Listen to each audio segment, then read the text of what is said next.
నమస్తే welcome to our channel.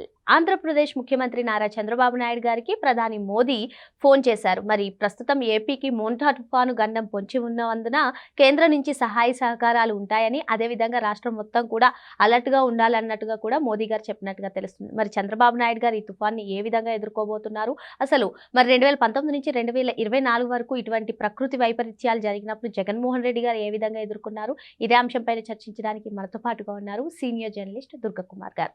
నమస్తే sir. నమస్తే అమ్మ శ్రావణి, మన వీక్షకులు కూడా. ఏపీ ముఖ్యమంత్రి నారా చంద్రబాబు నాయుడు గారు ఎప్పుడైనా సరే ప్రకృతి వైపరీత్యాలు ఎదురైనప్పుడు చాలా సమర్థవంతంగా ఎదుర్కొంటారని, దానికి ఉదాహరణ హుద్హుద్ తుఫాన్ అని కూడా చాలా మంది చెప్తారు సార్. మరి ఇప్పుడు ప్రస్తుతం రాష్ట్రానికి మోంతా తుఫాన్ నుంచి ప్రమాదం పొంచి ఉంది అని చెప్పి చాలా మంది చెప్తున్నారు. వాతావరణ శాఖ కూడా హెచ్చరిస్తుంది.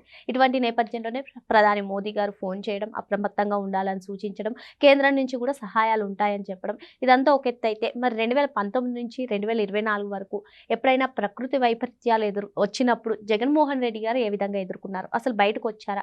చాలా మంది మాట్లాడతారు అసలు ఆయన ఇటువంటి ప్రకృతి వైపరీత్యాలు వచ్చినప్పుడు ఆయన బయటకే రారని. మరి ఈ అంశం పైన మీ అభిప్రాయం ఏంటి? ఇప్పుడు చంద్రబాబు నాయుడు గారిని, జగన్మోహన్ రెడ్డిని ఒక ఘాటు కట్టేయలేమమ్మా. ఇప్పుడు చంద్రబాబు నాయుడు గారు ఇది 4వ ముఖ్యమంత్రి అవటం, ఆయన ప్రజా జీవితంలో చాలా సుదీర్ఘకాలం నుంచి ఉన్నారు. ఒక రకంగా చెప్పాలంటే చంద్రబాబు నాయుడు గారు రాజశేఖర్ రెడ్డి గారికి సమకాలికుడు, అంటే జగన్మోహన్ రెడ్డి తండ్రికి సమకాలికుడు. వాళ్ళిద్దరూ ఒకేసారి 78లో శాసనసభ్యులుగా ఎన్నికయ్యారు. అప్పటి నుంచి ప్రజా జీవితంలో ఉన్నారు. రాజశేఖర రెడ్డి గారి కన్నా చంద్రబాబు నాయుడు గారికి వచ్చిన అవకాశాలు ముఖ్యమంత్రిగా అవటానికి ఎక్కువ సార్లు వచ్చినాయి. ఆయన కన్నా ముందుగా ముఖ్యమంత్రి అయ్యాడు, 2 సార్లు ఎక్కువ ముఖ్యమంత్రిగా చేశాడు. ఇది 4వ చేస్తున్నారు, 3 సార్లు పూర్తయి. కాబట్టి ఆయన ఉమ్మడి ఆంధ్రప్రదేశ్కి కూడా 2 సార్లు ముఖ్యమంత్రిగా పనిచేశారంటే ఆయన చాలా విస్తృతమైన పరిధిలో పనిచేశారు. అంటే ఇటు తెలంగాణలోను, రాయలసీమలోను, అటు కోస్తా ప్రాంతాల్లో ఉండే సమస్యలు కానీ, ఏ సీజన్స్లో ఏ ప్రాంతాల్లో ఇలాంటి ప్రకృతి వైపరీత్యం సంభవిస్తాయి, ఏ రంగాలకి వాటి వల్ల నష్టం జరుగుతుంది, వాటికి ఎలాంటి నివారణ చర్యలు తీసుకోవాలనేది ఆయనకి బాగా తెలుసు. తర్వాత హుద్హుద్ తుఫాన్కే కాకుండా హుద్హుద్ తుఫాన్ని అత్యంత సమర్థనీయంగా ఆయన ఒక బస్సులో కూర్చుని పవర్ లేకుండా కూడా వైజాగ్లో జరిగిన నష్టాన్ని అత్యంత త్వరితంగా తేరుకునేటట్టుగా చేయటంలో ఆయన మంచి పేరు సంపాదించాడు. అంతకుముందు ఒరిస్సా రాష్ట్రం కూడా ఇలాంటి భారీ వరదలు, తుఫాన్లు చిక్కుకున్నప్పుడు కూడా పక్క రాష్ట్ర ముఖ్యమంత్రిగా చేతులు ముడుచు కూర్చోకుండా, లేకపోతే కళ్ళు తెరిచి కూర్చోకుండా మన రాష్ట్రం నుంచి ఆ రాష్ట్రానికి అత్యవసరంగా అందించాల్సినటువంటి ఎలక్ట్రికల్ పరికరాలు కానివ్వండి, ఫుడ్ కానివ్వండి, వాటర్ కానివ్వండి, మెడిసిన్స్ కానివ్వండి, టెంట్స్ కానీ, దుప్పట్లు కానీ, ఏవైనా సరే అక్కడ ఆ రాష్ట్రానికి అత్యవసరమైనటువంటి సామాన్లని ఇక్కడి నుంచి, అంటే తర్వాత మిగిలిన విషయాలు మాట్లాడుకోవచ్చు, ముందు ఆపదలో ఉన్న రాష్ట్రాన్ని ఆదుకోవాలని పంపటం ద్వారా కూడా ఆ రోజున ఆయన ఒక జాతీయ స్థాయిలో ప్రజల దృష్టిని ఆకర్షించాడు. ఇది కదా ఒక ముఖ్యమంత్రి ఉండాల్సిన అనుభవం, చొరవ, తర్వాత మానవతా దృక్పథం, తర్వాత త్వరితంగా కదిలి చర్యలు తీసుకోవటం అనేది. అది ఇతరులకు కూడా ఒక లెసన్, ఒక గుణపాఠం లాగా వచ్చింది. గతంలో ఏంటంటే ఏ రాష్ట్రంలో కనుక ఒక ప్రకృతి వైపరీత్యం సంభవిస్తే ఆ ముఖ్యమంత్రులు, ఆ యంత్రాంగమే కొట్లాడేవాళ్ళు, దాంతో అంటే ఇబ్బందులు పడేవాళ్ళు. కానీ పక్క రాష్ట్రాలు కూడా ఆదుకోవచ్చు అని చూపించాడు. కేంద్రం నుంచి రావడానికి లేట్ అవుతుంది.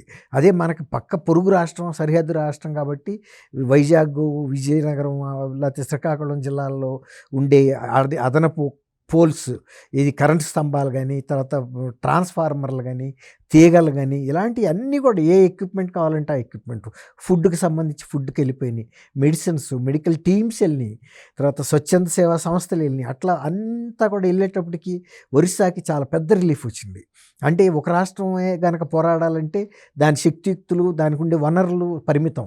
పక్క రాష్ట్రం కూడా భుజం కలిపేటప్పటికి ఒక బండి దిగబడిపోతే ఇద్దరు ఉండి 2 చక్రాలని కనుక బలవంతులైన వ్యక్తులు కనుక తోస్తే బయటపడుతుంది. అట్లాగే ఒక చక్రం తోస్తే తొందరగా బయటపడదు ఏ బండి అయినా. అట్లా 2 ఆ ప్రభుత్వం ఎంత కష్టపడిందో ఈక్వల్గా ఈయన కూడా ఆ రోజున ఒక బాధ్యత తీసుకుని చేశాడు. ఈ జగన్మోహన్ రెడ్డి గారికి అంత ప్రజా జీవితంలో అనుభవం లేదు. ఇలాంటి ప్రకృతి వైపరీత్యాలు ఆయన గతంలో ఒకసారి కూడా మంత్రిగా కూడా చేయలే, ఒకేసారి ముఖ్యమంత్రి అయ్యాడు 2019లో.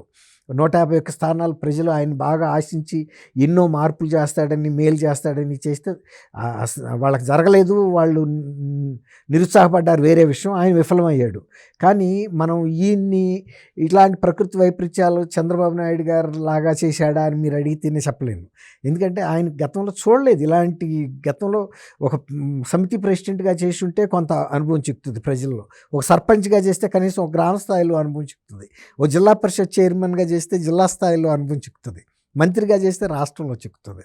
కానీ ఇప్పుడు ఆయన ఎంపీగా ఉన్నాడు. కానీ ఎంపీగా ఉన్న వాళ్ళకి ప్రజా జీవితంతో సరాసరి సంబంధాలు ఉండవు. ఇలాంటప్పుడు ఎలా స్పందించాలి, ఎలా నిధులు విడుదల చేయాలి, ఏమేమి అంశాల మీద ముందు జాగ్రత్తలు తీసుకోవాలని. ఇప్పుడు మీరు అన్నారు మంతా తుఫాన్ గురించి కేంద్రం కూడా స్పందించిందని. ఇవాళ రాష్ట్రంలో జరగాల్సిన అన్ని ముందస్తు జాగ్రత్తలు తీసుకున్నారు. దానితోడు ఆయన కూడా ఫోన్ చేశారు ప్రధానమంత్రి మోడీ గారు, మీకు మా వైపు నుంచి. ఆయన కూడా చెప్పాడు ఆల్రెడీ నేషనల్ డిజాస్టర్ టీమ్స్ అవన్నీ కూడా ఏ ఏ ప్రదేశాల్లో ప్రమాదం ఉందో మేము అన్ని చోట్ల పెట్టేసాము, వాళ్ళ సేవలు అందిస్తున్నారని కూడా చెప్పాడు. నేషనల్ డిజాస్టర్ ఇవన్నీ ఉంటాయి కదా, ఫైర్ అండ్ డిజాస్టర్. అట్లాగే తర్వాత మోడీ గారికి ఒక నమ్మకం ఏంటంటే చంద్రబాబు గారి మీద, మోడీ గారు ఎంత అనుభవం ఉందో ప్రజా జీవితంలో చంద్రబాబు గారికి అంత ఉంది. కిందసారి విజయవాడలో బుడమేరు వరదలప్పుడు కూడా ఆయన ఒక మాట చెప్పాడు, అక్కడ ఉన్నది చంద్రబాబు నాయుడు గారు కాబట్టి మనం అంత కంగారు పడక్కర్లేదు, ఎటువంటి సిచ్యువేషన్ అయినా ఎటువంటి ఆపదనైనా ఎదుర్కొనే శక్తి, యుక్తి, తర్వాత ఆయన దగ్గర ఉండే చొరవ ఉంది, ఆయనకు అనుభవం ఉందని చెప్పాడు. అంటే ఒక ప్రధానికి, ఒక ముఖ్యమంత్రి మీద అంత నమ్మకం ఉన్నప్పుడు ఎట్లా ఉంటుందంటే మనం కేంద్రం నుంచి పరిగెత్తక్కర్లేదు, కావాల్సిన చర్యలు ఇమీడియట్గా తీసుకుంటారు. ఆ తర్వాత కేంద్రం నుంచి ఇవ్వాల్సిన సహాయం ఇవ్వచ్చు. కానీ అన్నిటికన్నా ముందు ఆ ముఖ్యమంత్రికి ఉండే అనుభవం అనేది అవసరం. ఆయనకుండే ధైర్యం కానీ అవగాహన ఉండాలి, ప్రజల్ని ఎట్లా ముందు ఆపద నుంచి గట్టెక్కించాలి అట్లాగనమాట. అది నిజంగా విజయవాడ ఎప్పుడు గత చరిత్రలో అనుకోని ఉపద్రవాన్ని ఎదురు చూసింది. కానీ అంత ఉపద్రవాన్ని కూడా ఈయన అక్కడే ఉండి దాన్ని ధైర్యంగా, తర్వాత కొత్త కొత్త పద్ధతుల్ని ఇంట్రడ్యూస్ చేసి ట్రాక్టర్స్ని, తర్వాత జేసీబీ లాంటి హెవీ మెషినరీని దింపేశారు. ఎందుకంటే మామూలు వీటితో జరగదు అక్కడ. తర్వాత డ్రోన్లు కూడా ఉపయోగించారు. కొన్ని అత్యవసరమైన మందులు, ఫుడ్డు, కొన్ని అప్స్టైర్స్లోకి వెళ్ళటానికి అట్లా ఎప్పటికప్పుడు అధునాతనమైనటువంటి పద్ధతుల్ని అక్కడ అవసరాలను బట్టి స్పందించాలి తప్ప గతంలో ఆ పలానా ముఖ్యమంత్రి ఒక 50 ఏళ్ళ నాడు అది చేశారని ఆ ప్రభుత్వం చేసిందంటే ఇవాళ సూట్ కావు. తర్వాత వీటి ఉధృతి కూడా పెరుగుతూ ఉంది.